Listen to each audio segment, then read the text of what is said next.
Hey, what's up everybody? It's Devil Dog Arms Pro JT Bagwell.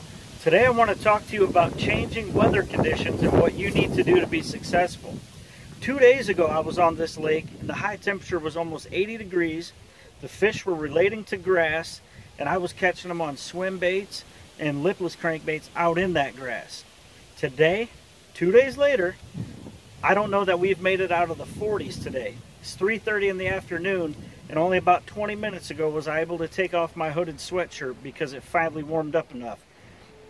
I've caught them on Lucky Craft lipless crankbaits, caught them on Lucky Craft 1.5 and 2.5 crankbaits, 7-inch Senkos, and I've even caught them on a Phoenix bait spinnerbait. But there's been zero consistency. I've caught them here, I've caught them there, I've caught them up, I've caught them down. Nothing consistent.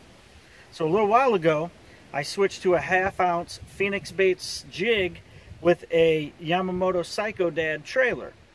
I started targeting anything wood. I don't care if it was standing timber, laydowns, brush piles, stumps, anything wood that was in the water, I was fishing it. I was putting my jig right next to it, letting it sink, and just slowly hopping it. And boom, I started catching fish, and I started catching them consistently. They weren't really crushing the bait really hard. They were basically just taking it in and running with it. A lot of times I couldn't feel it. I could just see my line move, so I stuck them. But again, the significance here is don't get stuck on a pattern that worked last week. Last week I couldn't catch them on a jig. The fish were relating out in that grass and I couldn't get them that way. But today, you know, they're up in this wood, real tight to the cover.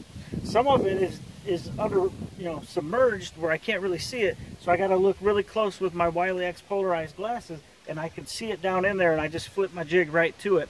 But again, the point I'm trying to make is you have to change with the conditions. Just because something worked last week doesn't mean that it's going to work this week. You know, as you can tell, it's windy out. The wind just really picked up and it's blasting out of the north. And it looks like there's a storm coming, so I'm probably going to have to change again. But as of right now, I've caught a bunch of fish in a row on a 1/2 ounce Phoenix baits jig with this Yamamoto Psycho Dad trailer right next to the wood. And like I said, it doesn't matter if it's standing timber, laydowns, brush piles, stumps, whatever. If it's wood and it's in the water, the fish are holding to it, and I can put my jig right next to it and catch them. So when the conditions change, you make sure you change with them, and make sure you follow me on all social media at Bagwell Fishing, and make sure you subscribe to my YouTube channel, which is also Bagwell Fishing. Good luck, guys.